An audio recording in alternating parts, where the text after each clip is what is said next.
اور پھر نبی علیہ السلام نے فرمایا حدیث قدسی، یعنی اللہ کا فرمان بزبان محمد رسول اللہ صلی اللہ علیہ وآلہ وسلم، کہ اللہ تعالیٰ فرماتا ہے قسمت الصلاۃ بینی و بین عبدی نصفین۔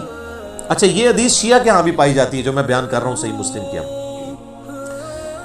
کہ میں نے نماز اپنے اور اپنے بندے کے درمیان برابر تقسیم کر لی ہے، نصف میرے لیے ہے اور نصف میرے بندے کے لیے۔ اور نماز کسے کہا؟ سورہ فاتحہ کو، پوری نماز۔ پھر اللہ تعالیٰ نے فرمایا، نبی علیہ السلام فرماتے ہیں کہ جب میرا بندہ کہتا ہے الحمدللہ رب العالمین، تو میں کہتا ہوں میرے بندے نے میری حمد بیان کی، میری تعریف کی۔ جب وہ کہتا ہے الرحمن الرحیم، تو میں کہتا ہوں میرے بندے نے میری ثنا کی۔ جب وہ کہتا ہے مالک یوم الدین، تو میں کہتا ہوں میرے بندے نے میری تمجید بیان کی، میری بزرگی کا اعتراف کر لیا۔ اور جب وہ کہتا ہے ایاک نعبد و ایاک نستعین، تو یہ میرے اور میرے بندے کے درمیان کامن عہد اور بانڈ ہے، جو میرے بندے نے مجھ سے مانگا میں نے اسے دیا۔ اور جب میرا بندہ کہتا ہے اہدنا الصراط المستقیم صراط الذین انعمت علیہم غیر المغضوب علیہم ولا الضالین آمین، تو میرے بندے نے جو مجھ سے مانگا اس دعا میں نے اسے عطا کر دیا۔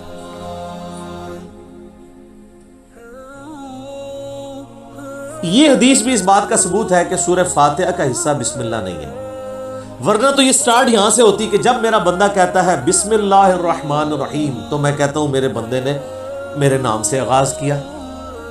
جب وہ کہتا ہے الحمدللہ رب العالمین، تو میں کہتا ہوں میرے بندے نے میری حمد کی۔ تو اس حدیث میں بھی، حدیث قدسی میں بھی، سورہ فاتحہ کا آغاز الحمدللہ رب العالمین سے۔ لہذا اہل تشیع اور اہل سنت میں اہل حدیث اور شافعی ہیں جو شوافع، ان کا موقف مضبوط نہیں ہے اس مسئلے میں۔ امام حنیفہ رحمہ اللہ کا موقف اس مسئلے میں، جہاں کئی مسئلوں میں ان کے موقف غلط ہے، اس مسئلے میں ان کا موقف ٹھیک ہے کہ سورہ فاتحہ کا حصہ نہیں ہے بسم اللہ۔ اس سے بھی بڑھ کر بخاری و مسلم میں حدیث ہے، انس ابن مالک کہتے ہیں میں نے پوری زندگی نبی علیہ السلام کے پیچھے نماز پڑھی، اس کے بعد حضرت ابوبکر کے پیچھے، پھر حضرت عمر کے پیچھے، پھر حضرت عثمان کے پیچھے۔ میں نے ان چاروں میں کسی کو بھی قرات کا آغاز نماز میں بسم اللہ سے کرتے ہوئے نہیں سنا، ہمیشہ الحمدللہ رب العالمین سے سنا۔ وہ ثنا تو خاموشی سے پڑھی جاتی ہے نا، اور بسم اللہ بھی۔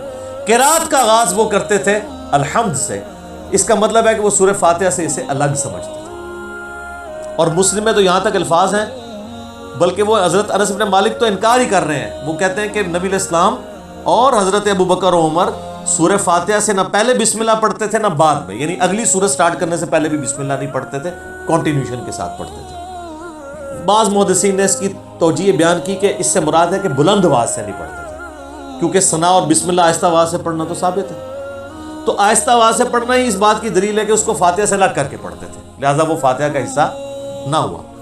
اچھا، اب ٹیکنیکلی اس کو آپ سمجھیں کہ سورہ فاتحہ کی یہ 7 آیات کیسے پوری ہوتی ہیں۔ مسلم میں جو یہ ہے نا الفاظ کے آدھی میرے لیے آدھی میرے بندے کے لیے، تو پھر سورہ فاتحہ آدھی ہوتی ہوگی نا کہیں پہ، کیونکہ آدھی میرے لیے اور آدھی میرے بندے کے لیے، تو آئیں پھر آدھی کر کے دیکھ لیتے ہیں۔ وہ سٹارٹ ہو رہا ہے اس حدیث میں، جب میرا بندہ کہتا ہے الحمدللہ رب العالمین، تو میں کہتا ہوں میرے بندے نے میری حمد کی، الرحمن الرحیم میرے بندے نے میری ثنا کی، مالک یوم الدین میرے بندے نے میری بزرگی کا اعتراف کیا۔ 3 آیتیں ہوگی۔ اس کے بعد آتا ہے ایاک نعبد و ایاک نستعین، یہ میرے اور میرے بندے میں کامن ہے، لہٰذا یہ آیت پھر سینٹر میں ہوگی، کیونکہ تینوں پہلی آیات جو ہیں وہ اللہ کی تعریف ہے، الحمدللہ رب العالمین، الرحمن الرحیم، مالک یوم الدین۔